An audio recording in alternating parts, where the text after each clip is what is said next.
Assalamu alaikum warahmatullahi wabarakatuh. Naam, tunaendelea. Tuliona namba moja, mwanamke mwema ni mcha Mungu, na mcha Mungu tuliona anazingatia ibada na kufuata maamrisho ya Allah subhanahu wa ta'ala. Tunaendelea namba mbili, mwanamke mwema anakuwa na tabia njema. Mwanamke mwema ni mpole, mkweli na mwenye huruma. Je, mimi na wewe tujiangalie, sisi ni wakweli?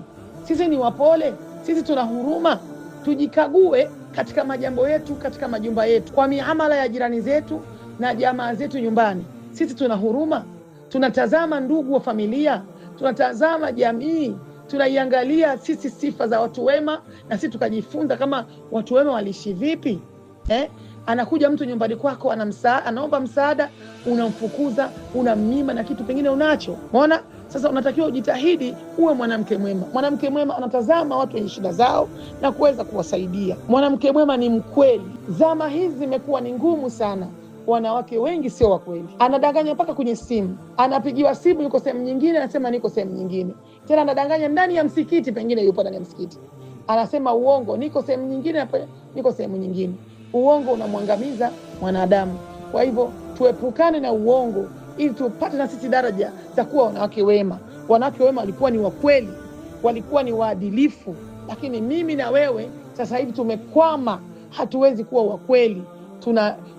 Tuna mambo ya kugeuka na huruma tunakosa. Huruma zimetoweka. Unamfanyia ukatili mtoto wa mwanamke mwenzako, unamfanyia ukatili mtoto wa jirani yako, unafanya ukatili kwa ndugu zako, unafanya ukatili kwa rafiki zako. Huna ile wema.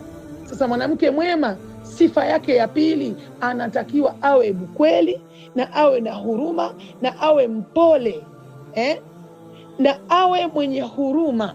Sasa hebu jikague ndugu yangu hapo, wewe ni mwanamke mwema? Na je, huruma unayo? Mwenyezi Mungu atuwafikishe, atujalie istiqama na tuwe wema kwa huruma yake na kwa mapenzi yake. Na lengo la kukumbushana haya, tunaambiana hivi, maana mashehe wamejitahidi, wametulingania sana, madai wengi wametulingania sana, lakini tunashindwa sisi kujitambua. Sasa tunaona tupite baadhi ya njia mbalimbali, lengo tujitambue, tuwe wanawake wema, tuwaige wanawake wema, kina mama Khadija radhiallahu anha, kina Bi Aisha radhiallahu anha. Tunatakiwa tuwaige wanawake wema, kina Bi Asia. Sisi tupate daraja kama walizopata wengine. Kwani wao kina nani na sisi kina nani? Lengo tutii amri za Allah, tufuate maamrisho yake, na Mwenyezi Mungu Subhanahu wa Ta'ala atusimamie na atuongoze kwenye kheri. Tuombe msaada wake ili na sisi tuwe wema. Naikumbusha nafsi yangu, mimi mwanamke mwenzenu, lengo tufuate maamrisho ya Allah Subhanahu wa Ta'ala ili tuwe wema kwa huruma yake Mwenyezi Mungu Subhanahu wa Ta'ala. Namba mbili leo hii tunaipitia na kuona mwanamke mwema ana tabia njema na ni mpole, mkweli, mwenye huruma. Kwa hivyo kwa hapa ndugu zangu, leo tumesoma kipengele cha pili cha kuwa mwanamke mwema anatakiwa awe vipi. Tutaendelea inshallah, wabillahi tawfiq.